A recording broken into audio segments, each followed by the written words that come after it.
Okay, welcome back. So in today's video we are still busy on trigonometry of term 3's work, and today we're going to look at the sine and cos function as well as how to sketch it and some of the theory questions I can ask you about it.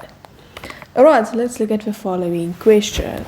As I mentioned in my previous video, most of the questions are taken from past old question papers, which is freely available online on the government's website, the DBE website, as well as applications you can download on your Google Play Store. You can just search grade 10 mathematics and then it will give you a variety of different apps with past papers, extra exercise questions, etc. Right, so let's have a look at question 3.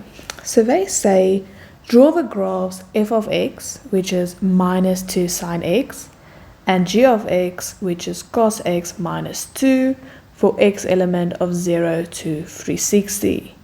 Alright, so let's just stop there for a minute. Alright, so we have two graphs. We have an f of x graph, which is minus 2 sine x. Then we also have a second graph, which is g of x.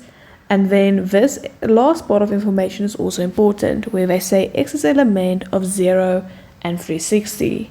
That means your graph has to start at 0 degrees and your graph has to end at 360 degrees.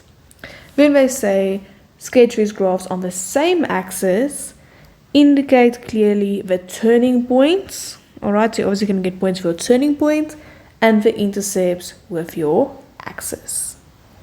Alright, so let's get started with that.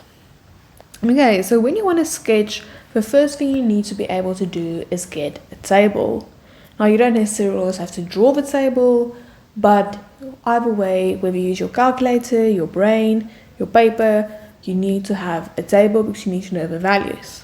So I like using my calculator, so let's get started with that. Alright, so on your calculator, at the top right hand side, if you have a Casio calculator, there will be a mode option. So you will press mode and then search for the table option. Usually it is option number 3. And if you do that, it will give you a f of x. So f of x is just your calculator's way of saying this is y. Alright, so after f of x, we're going to put in minus 2 sine x and press your equal sign. Then it will either give you a g of x or it will immediately go to start. If it gives you g of x, just press your equal sign again to skip it and then you go to start. Alright, so start, where do we want to start our graph? Well, we want to start our graph at 0 degrees. Then the second question is going to ask, where do you want to end your graph? Okay, so where are we going to end our graph? We want to end it at 360 degrees, like the question said. And then it's going to ask you your step. Alright, so your step is your interval. So in what do you want to count on your x-axis as well as in your table? So I usually like to go with 45 degrees or 30 degrees. However, it is your option. Alright, your own choice. Just make sure the smaller your interval is, so if you're counting in 30s compared to 90s, your chances of being accurate and correct is greater. Alright, so rather always make your step 45 degrees or 30 degrees. Alright, so in this case, I'm counting in 45, so my step will be 45. Now we can continue. We say equal sign again, and then it should give you a graph, or a table, sorry. So on the left hand side, you'll see it's the x, and then that is the values you have in your table. 0 degrees, 45, 90, 145, and the right hand side says f of x, and there you have your values.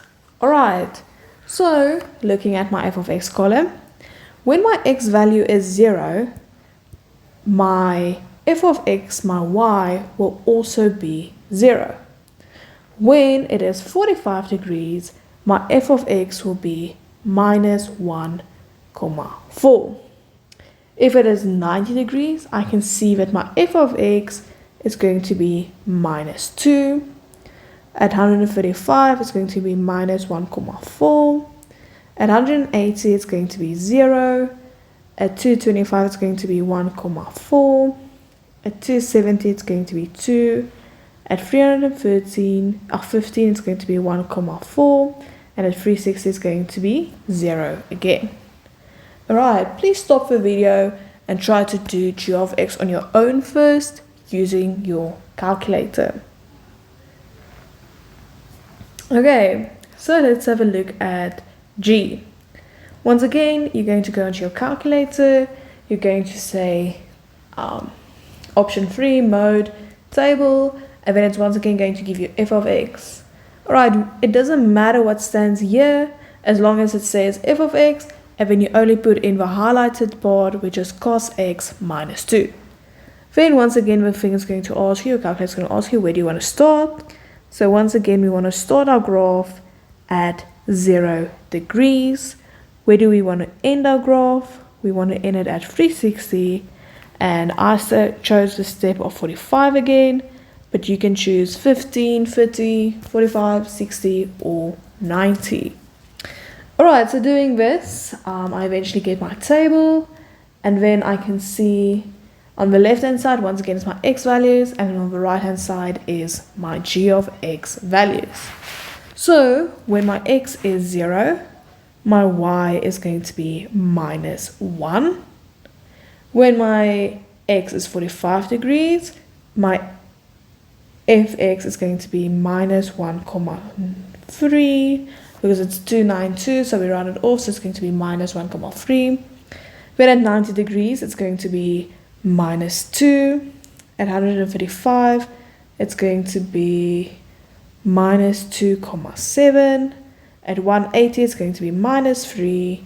Then it's going to be minus 2,7 again. Then at 270, it's going to go back to minus 2.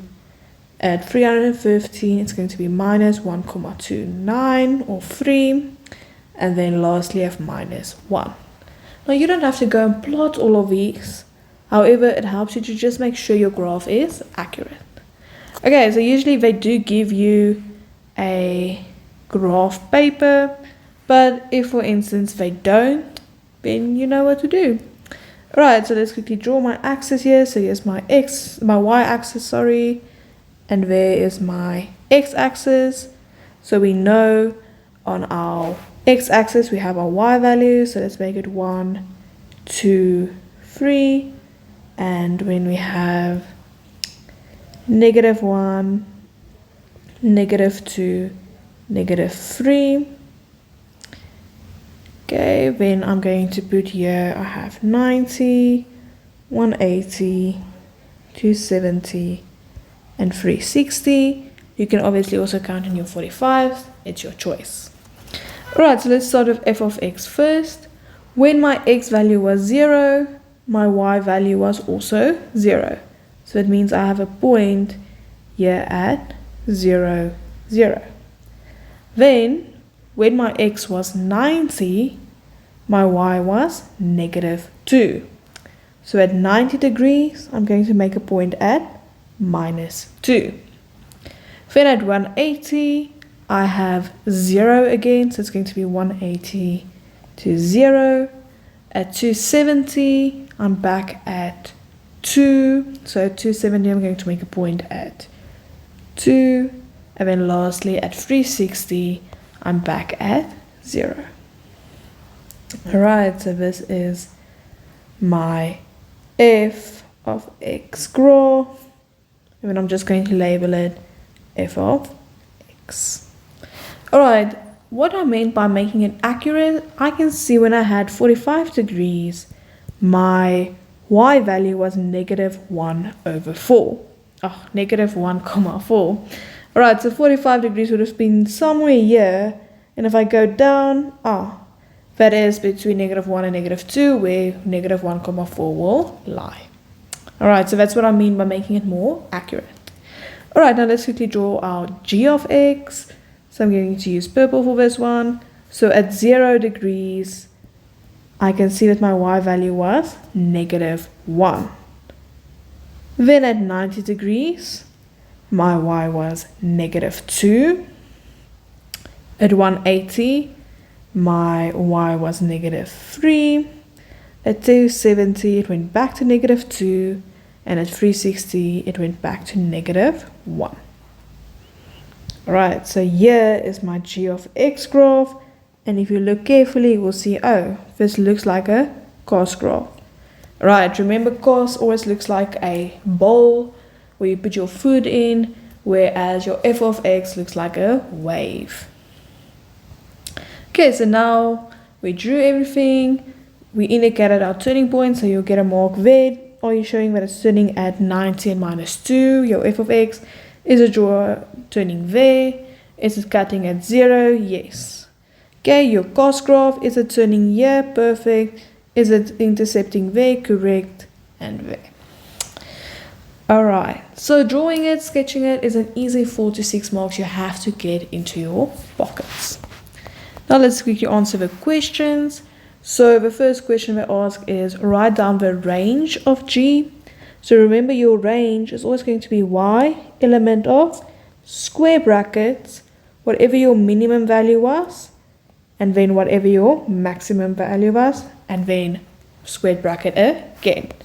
So looking at my G, right, my lowest point was here at -3, and my highest point was here at -1. So my range will be Y is the element of my minimum value, which was -3, and my maximum value, which was -1. At question 3.3, we are asking for the amplitude of f.